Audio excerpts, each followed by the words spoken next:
how to do a backflip, but there's snow on the ground. A lot of it. Don't worry, because I'm going to be going through steps you can take to learn a backflip before winter ends. Winter is actually the time where I learned a lot of my backflip, so I know it's not the worst thing in the world. Before you start learning the flip though, there's a few things you want to make sure of. First off, you want to make sure you're not wearing something that has a hood.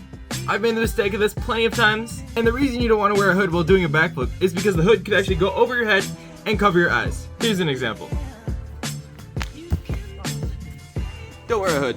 The second thing you want to make sure of is you're not wearing something too restricting. Like if you're wearing snow pants, a jacket, sweatshirt, everything, it might be tricky. So wear something warm that's not too heavy that you can also move around pretty good in. And the last thing is I do not recommend wearing boots while trying to learn a backflip. There was one time I'm pretty sure I broke my toe because I did a backflip in boots. I mean, I was also in concrete though, so I don't know. But there is a huge difference when I do backflip in boots compared to something like shoes. But once you're ready to learn the backflip, let's head outside. Once you're outside, you're gonna want some gloves on because you're gonna be touching the snow, and it is cold out. I think it's like 10 degrees or something. But before you try to learn a backflip, you're gonna wanna clear an area out so you're not trying to learn a backflip in like a foot of snow.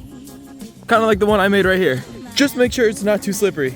You're also going to want to stretch before learning a backflip. You're going to be doing a lot of moves your body's probably not used to, like a macaque, which is what you're going to be learning first. A macaque is basically having one leg jumping over the opposite arm from the position you see me in right now. Using your hip area, kind of jump around your body, and it's fine if you're just starting to start smaller, because with practice, they should start looking like this. But don't rush to get to this point. Now, once you can do the macaque, you can probably move on to this next step, which involves you getting a little bit higher.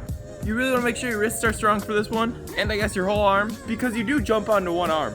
Because you're pretty much just doing a macaque from a squatting position. As you get more comfortable, have your squatting position get higher and higher, and also start taking the hand that you haven't been putting on the ground and start putting it on the ground a little bit after the hand that has been on the ground. Doing this enough will hopefully get you to the point where you're doing a backwards cartwheel and eventually back handspring. Focus on getting more and more upside down as you get more comfortable, and hopefully you'll almost be doing a back handspring. It might also be a good idea to start using a step back setup. Now once you get to the point where you're basically doing back handspring, it doesn't have to look perfect, you're probably ready to move on. Now I've heard you do have to be careful learning it this way, but it's how I and a lot of other people I know and have seen learn to backflip. Try to do kind of a hybrid between a back handspring and a backflip, where you wait to put your hands down until like the end of the flip, and try to get comfortable tucking in the flip, just a little bit at a time. After you practice for a while, you'll hopefully be able to get over onto your feet. Your hands might touch the ground still, but that's where you keep practicing. Oh, let's go. Remember to try different techniques and setups and find what works for you. And that's how you can learn a backflip. Alright, it's time to go inside. It's freezing. Let me know if you had any questions about this video. I know learning a backflip isn't the easiest thing to do, but I hope this tutorial made it easier. Let me know if there's any other tutorials you want to see me make, and I hope this video helped you guys. If you like this video, make sure to give it a like, and consider subscribing if you want to see more videos like this. Thanks for watching.